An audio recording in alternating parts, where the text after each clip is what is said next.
Est-ce que vous avez déjà remarqué que la vie que vous menez aujourd'hui n'est pas le fruit du hasard, mais plutôt la conséquence de lois précises, aussi exactes que les mathématiques? Et si je vous disais que votre rapport à l'argent, les décisions que vous prenez à 40 ans et au-delà, pourraient déterminer mathématiquement si vous allez prospérer ou rester prisonnier de l'endettement et des restrictions?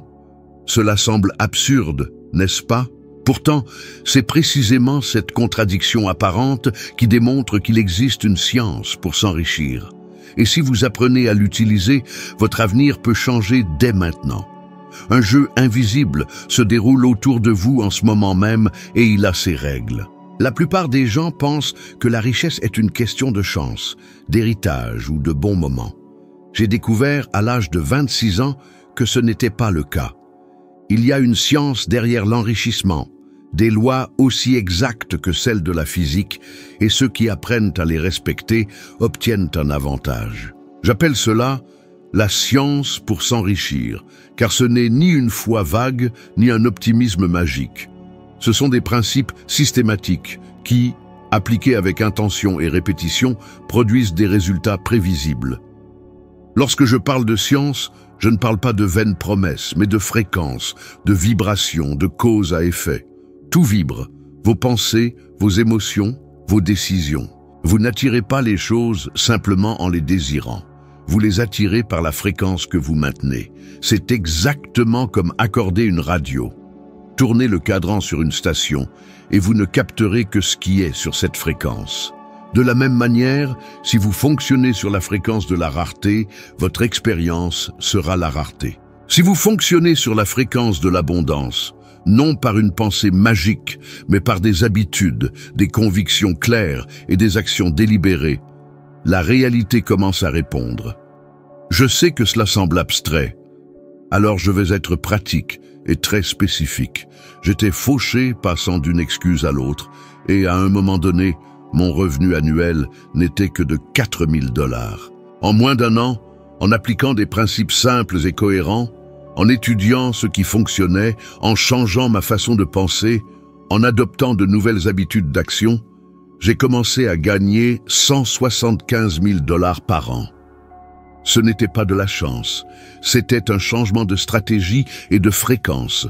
Quand j'ai changé ce que je donnais au monde, plus de service, plus d'intention, une meilleure exécution, ce que je recevais a changé en proportion directe. Si vous voulez appliquer cela aujourd'hui, voici un protocole pratique, scientifiquement aligné sur la logique des lois que j'enseigne, étape par étape et mesurable. Diagnostic rapide, 48 heures. Pendant 3 jours, notez tout ce que vous pensez lorsque le sujet est l'argent, la peur, la culpabilité, les désirs, les excuses. Ne jugez pas, enregistrez simplement. Cela révèle votre fréquence dominante, la fréquence que vous émettez. Objectif, clair et mesurable. Écrivez sur une carte physique exactement combien vous voulez gagner, pour quand et de quelle source. Incluez une date et une raison émotionnelle. Pourquoi cela compte pour vous?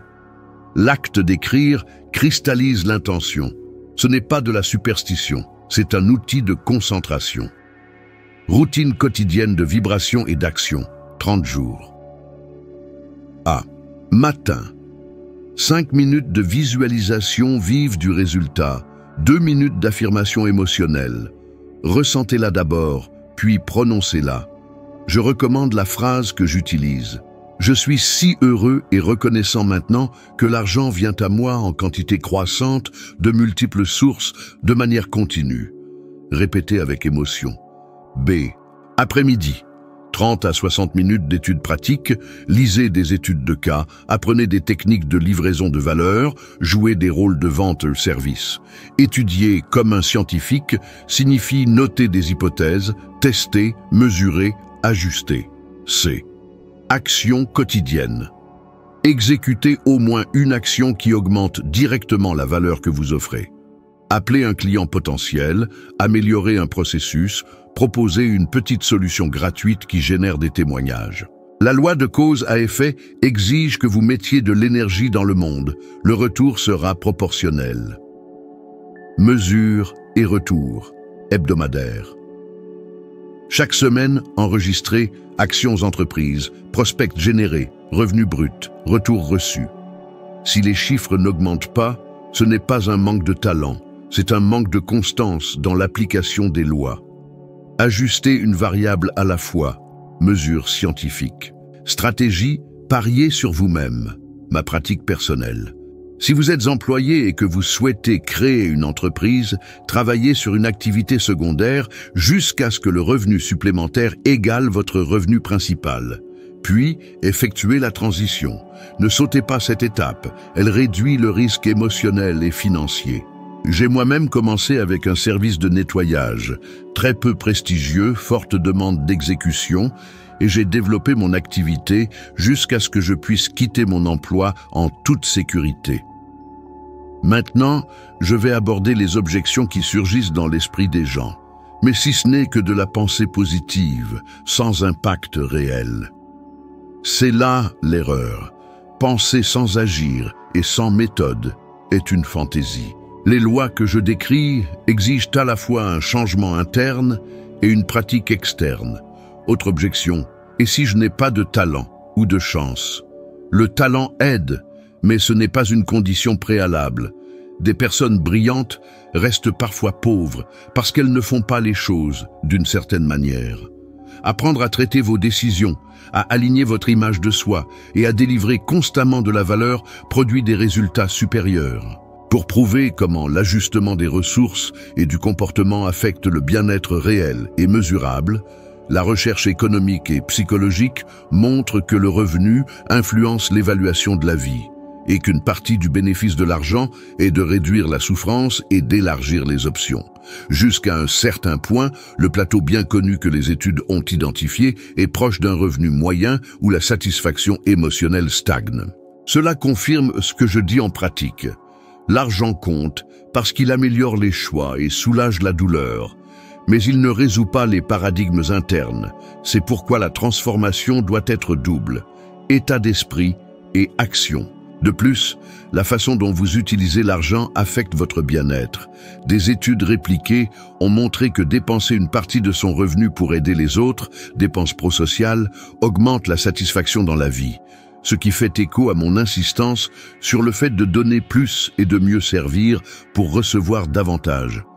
Je veux vous donner un exercice spécifique et puissant avec une échéance et une mesure.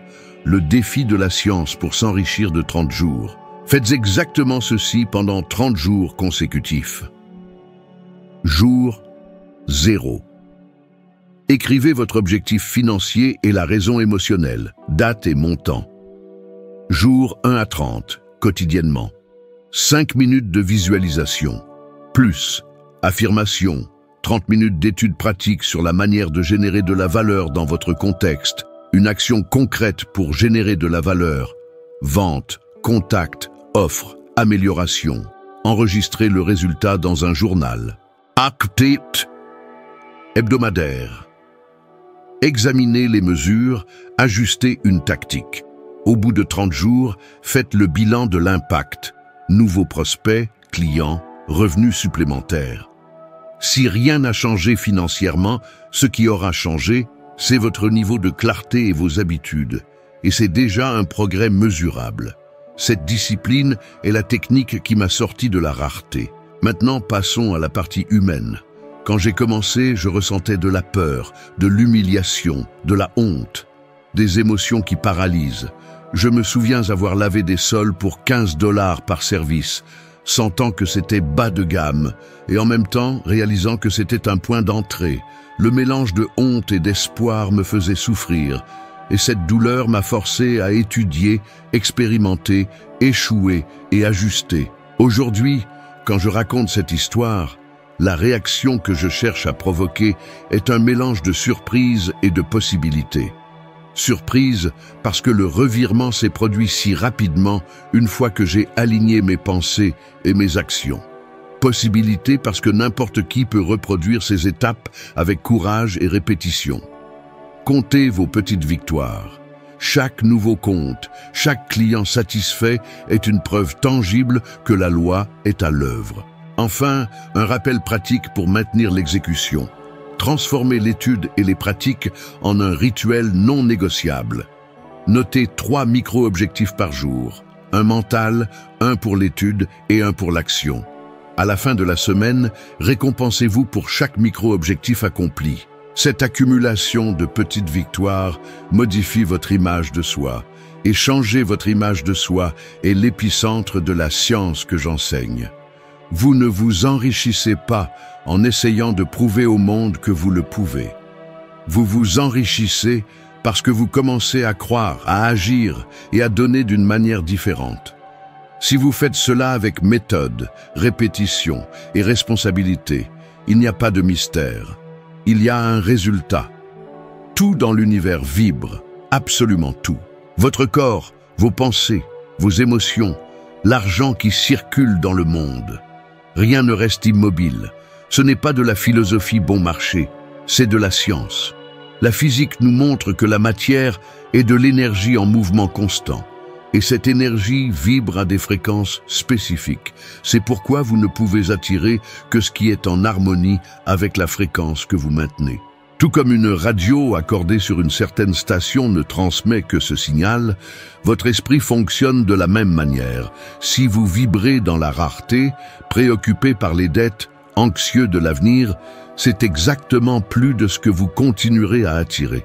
Je me souviens clairement de l'époque où j'étais submergé de dettes. Il y avait toujours un manque d'argent et la sensation était celle de vivre dans un puits sans fond. C'est alors, après avoir commencé à étudier cette connaissance, que j'ai compris que ce qui maintenait ce schéma était la vibration que je portais. La peur constante, le doute quant à ma réussite, le sentiment d'échec, tout cela me plaçait sur une fréquence qui ne pouvait me renvoyer que davantage de la même chose.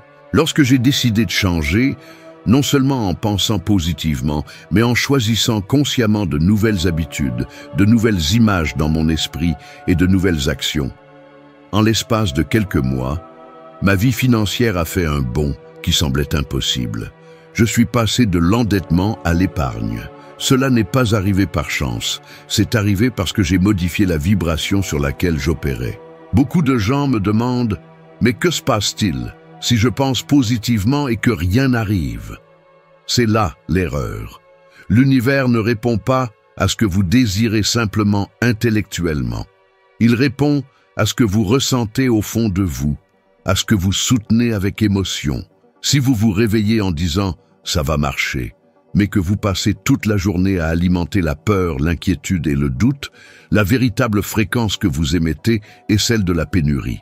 Et c'est ce qui vous reviendra. C'est comme quelqu'un qui veut écouter de la musique jazz, mais qui garde sa radio syntonisée sur une station d'information. Peu importe à quel point cette personne désire entendre du jazz, si elle est branchée sur la chaîne d'information, c'est tout ce qu'elle recevra. Ce processus est si précis que vous pouvez l'observer dans votre propre vie dès maintenant. Demandez-vous, quel a été un thème récurrent? Des difficultés financières, des relations conflictuelles, l'anxiété concernant l'avenir? Tout cela est le reflet de la fréquence que vous avez maintenue. Mais la bonne nouvelle, c'est que vous avez le pouvoir de changer cela. Votre esprit agit comme un tableau de bord, activant différentes cellules cérébrales, chacune capable de régler votre corps sur une nouvelle vibration. C'est précisément ce qui modifie ce que vous attirez dans votre vie. Le choix vous appartient entièrement. Je souhaite vous proposer un exercice simple pour que vous puissiez expérimenter ce changement par vous-même. Pendant 7 jours, commencez chaque matin en choisissant consciemment ce que vous voulez ressentir. Pas seulement ce que vous voulez penser, mais ce que vous voulez ressentir. Au réveil, fermez les yeux et imaginez avec vivacité, dans les moindres détails, ce que cela fait de vivre dans l'abondance que vous désirez. Imaginez la tranquillité de payer vos factures sans effort, de voir de l'argent disponible après, d'avoir la liberté de choisir. Ancrez cette émotion dans votre corps jusqu'à ce que vous puissiez en sentir la différence physique. Puis, tout au long de la journée, chaque fois que vous vous surprenez à sombrer dans l'inquiétude ou le doute, prenez une profonde inspiration et revenez à cette scène imaginée. Vous entraînerez ainsi votre esprit à maintenir une nouvelle vibration. Des recherches en psychologie positive montrent que les émotions durables n'altèrent pas seulement le bien-être subjectif, mais améliorent également les capacités cognitives et la prise de décision. Les personnes qui maintiennent constamment des émotions positives font preuve d'une plus grande clarté mentale, d'une plus grande créativité et d'une capacité accrue à détecter les opportunités. Cela confirme ce que j'enseigne. Changer votre fréquence ne consiste pas seulement à vous sentir mieux. Il s'agit littéralement d'ouvrir des portes que vous n'aviez même pas remarquées auparavant. Et regardez, ce n'est pas une théorie lointaine. Des personnalités de renommée mondiale ont appliqué ce principe, même si elles ne savaient pas comment le nommer en tant que tel. Oprah Winfrey, par exemple, a déclaré dans de nombreuses interviews que sa vie s'était transformée lorsqu'elle a commencé à se concentrer quotidiennement sur la gratitude et l'abondance, même lorsqu'elle vivait encore dans la pauvreté. Elle a consciemment modifié la vibration qu'elle maintenait et la réalité a commencé à y répondre en s'alignant. Aujourd'hui, elle est l'un des plus grands exemples vivants de la façon dont l'alignement interne peut générer la prospérité externe. Maintenant, considérez combien de fois avez-vous personnellement été dans un état émotionnel si élevé que les choses semblaient couler sans effort. Peut-être pendant une période où vous étiez profondément amoureux, débordant d'énergie, ou inspiré par un projet auquel vous croyiez de tout votre cœur. Dans ces moments-là, vous opériez sur une fréquence différente, et des opportunités apparaissaient. Les gens réagissaient différemment. La vie semblait ouvrir des voies. Ce n'était pas un simple hasard. C'était votre vibration qui attirait ce qui était en harmonie avec elle. La réalité est que vous avez le contrôle sur la station sur laquelle vous choisissez de vous syntoniser. Si vous désirez la richesse, vibrer l'inquiétude ne vous y mènera pas. Si vous voulez des relations saines, vibrer le ressentiment est contre-productif. Si vous cherchez la santé, vibrer la culpabilité ne l'apportera pas. La fréquence précède la forme. Lorsque vous modifiez ce que vous émettez, vous changez inévitablement ce que vous recevez. C'est la loi, et elle ne faillit jamais. La loi de cause à effet est simple et implacable. Ce que vous mettez dans le monde vous revient avec la même intensité et sous la même forme proportionnelle. Ce n'est pas moralisateur, c'est la physique de l'univers. Si vous déversez l'inquiétude, la plainte et le « je ne peux pas » dans le monde, ne vous attendez pas à recevoir la liberté financière, des opportunités ou le respect. Si vous offrez un service sincère, une attention minutieuse et une valeur tangible, le retour sera, par la loi, proportionnel. Demandez-vous maintenant, qu'avez-vous donné quotidiennement qui pourrait expliquer les résultats que vous expérimentez actuellement?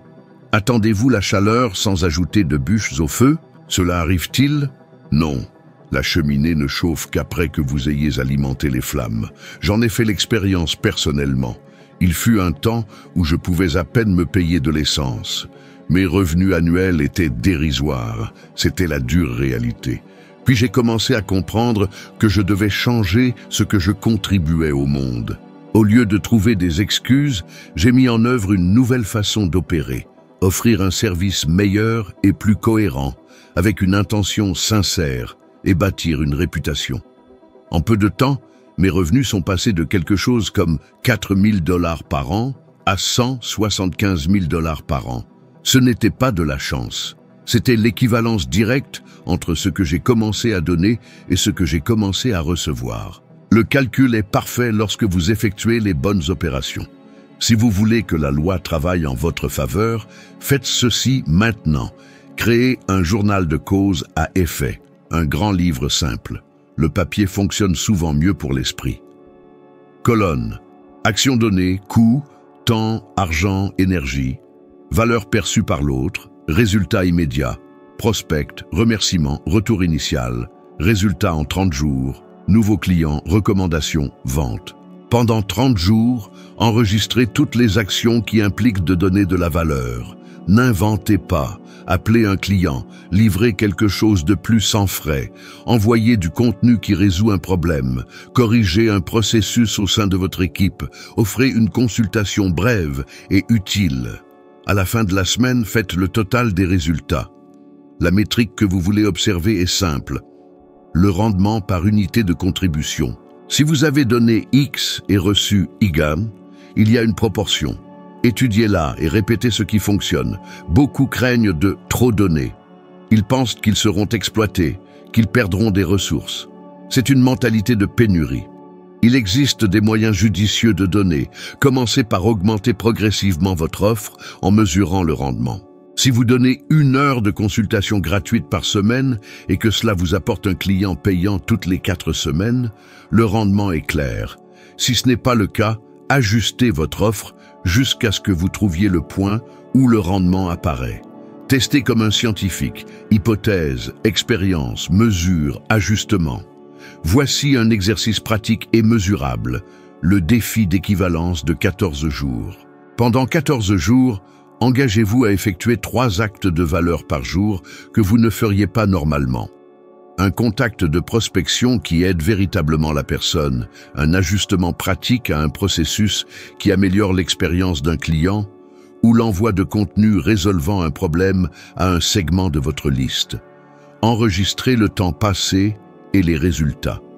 À la fin de 14 jours, calculez combien de contacts se sont transformés en conversations.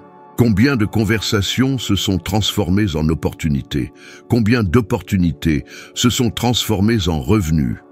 Cet entonnoir simple est la traduction opérationnelle de la loi de cause à effet.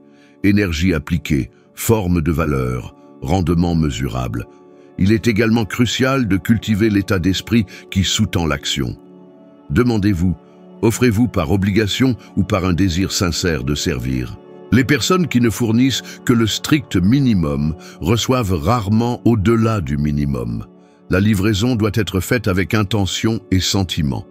Non pas pour manipuler, mais parce que votre attitude émet une vibration qui attire des personnes et des ressources alignées. Lorsque j'ai modifié l'intention derrière mon travail de obtenir le plus à mieux servir, la qualité des retours a changé. Cela génère une émotion puissante. D'abord, l'humilité de faire plus que ce qui est requis, puis la surprise et la joie en témoignant de la réciprocité. Regardons un exemple public qui aide à illustrer cela. Beaucoup de ceux qui ont connu un grand succès ont opéré sur la prémisse de livrer de la valeur avant d'attendre un retour. Les individus qui ont diffusé des idées puissantes, ceux qui apportent une réelle transformation, finissent par bâtir des héritages et des retours financiers durables. Inversement, il existe d'innombrables cas d'individus qui ont rapidement gagné des fortunes et les ont ensuite perdus, faute de ne pas maintenir des habitudes de contribution, de faire des choix impulsifs et de manquer de discipline pour échanger constamment de la valeur avec le marché. Apprendre à lire ce schéma peut vous sauver la vie financière avant qu'il ne soit trop tard. Maintenant, un détail d'exécution pratique pour la vie quotidienne. Établissez une règle d'1% de contribution supplémentaire par jour, en plus de ce que vous faites déjà. Si vous résolvez normalement 2 problèmes par client, visez à résoudre 1% de plus chaque jour. Cela pourrait être une petite amélioration de processus, un courriel personnalisé supplémentaire ou une ressource bonus. À la fin du mois, ces incréments d'1% accumulés feront une différence notable et, par la loi, apporteront des rendements composés. Cette accélération incrémentielle fonctionne parce que la loi de cause à effet opère à plus grande échelle. Les petites actions cohérentes génèrent des résultats composés. Permettez-moi de parler de la réaction émotionnelle que cela provoque. Au début vient la résistance, la honte, le doute, la peur d'être exploité. Ensuite, une nervosité pleine d'espoir émerge, car commencer à mesurer transforme l'effort en données.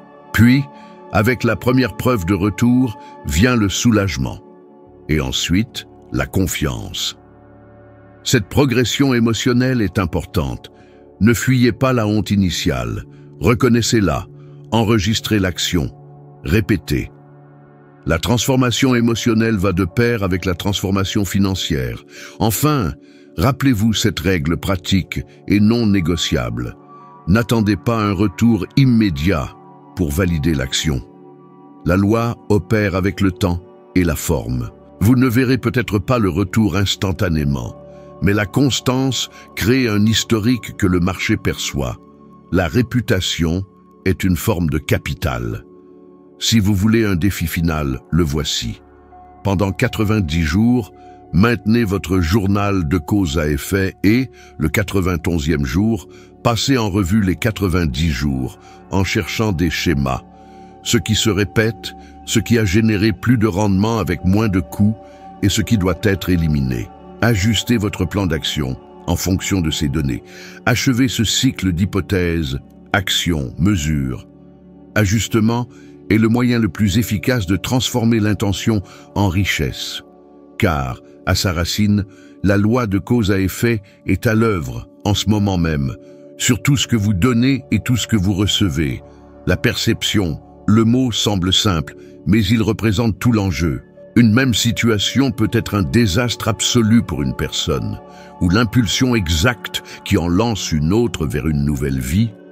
Tout dépend de la manière dont l'esprit interprète le fait, et cette interprétation détermine l'émotion, la réaction et l'action subséquente. Vous êtes-vous déjà arrêté pour considérer que nombre de vos plus grandes limitations ne proviennent pas du monde lui-même, mais de l'histoire que vous vous racontez sur le monde?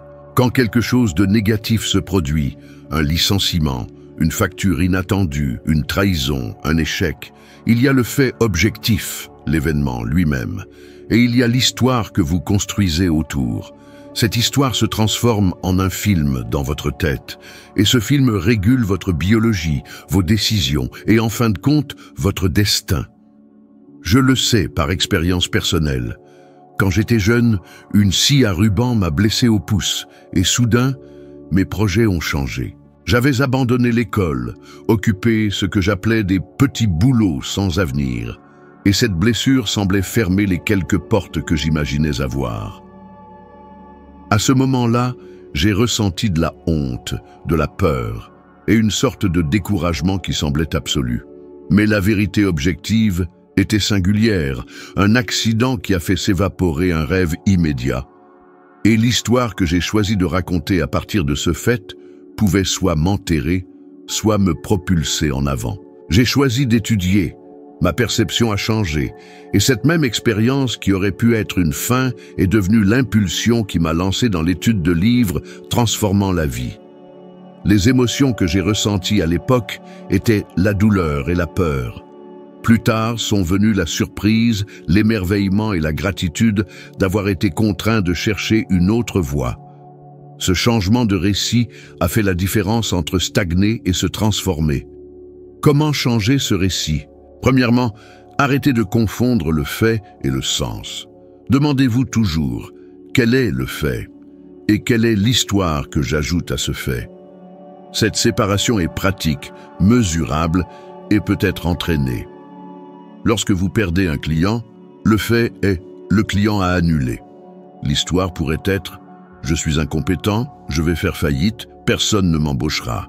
Ou l'histoire pourrait être « le client avait un besoin que je n'ai pas satisfait, que puis-je en tirer pour améliorer ma proposition ?» Deux cadres, deux énergies différentes, deux futurs possibles. La science confirme que la manière dont vous formulez une décision en altère profondément le résultat. Des décennies de recherche sur la prise de décision montrent que les gens réagissent différemment aux risques selon la façon dont le choix est présenté. La formulation en termes de gain versus perte modifie la propension à agir. Ce n'est pas une théorie mystique, c'est un comportement humain documenté. Lorsque vous modifiez le cadrage, vous changez votre évaluation des risques et par conséquent, les actions que vous entreprenez. De plus, lorsque la perception est celle de la rareté, je n'en ai pas assez, l'esprit entre dans un mode de vision tunnel qui réduit la capacité cognitive et rend les décisions myopes et réactives. Une pauvreté de perception consomme de la bande passante mentale et entrave la planification, entraînant des erreurs qui perpétuent la rareté. Inversement, lorsque vous élargissez votre perception, voyant des options et des ressources, votre champ de vision s'élargit et la qualité de vos décisions s'améliore. C'est précisément ce que les chercheurs Mullainathan et Shafir ont démontré en abordant la mentalité de rareté et son coût cognitif. Je vous propose un défi immédiat et concret.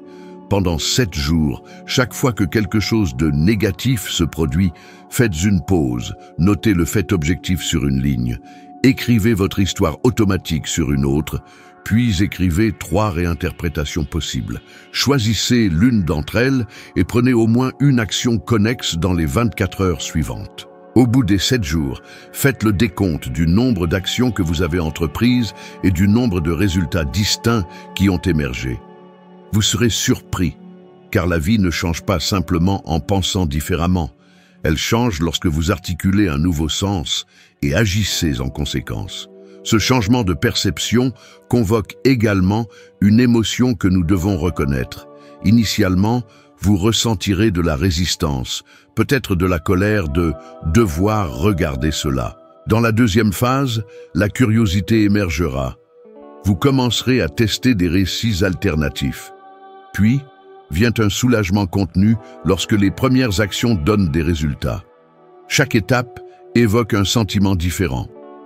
Le choc, puis la résistance, puis la curiosité, puis la confiance. J'ai moi-même traversé ces phases. Le souvenir de ma blessure au pouce me faisait souffrir, me remplissait de honte.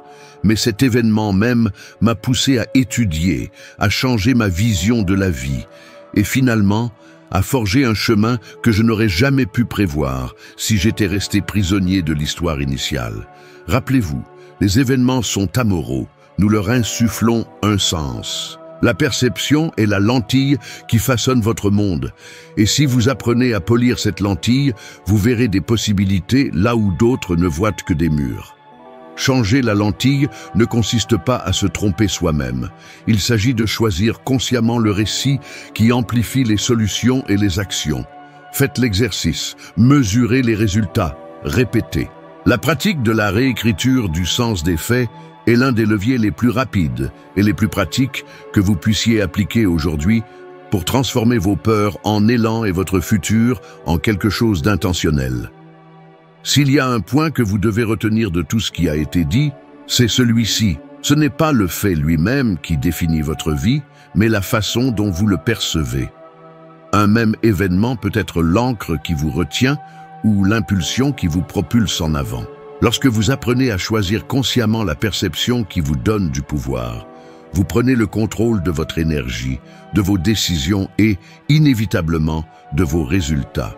Et maintenant, pour continuer ce chemin, la prochaine vidéo apparaît déjà sur votre écran.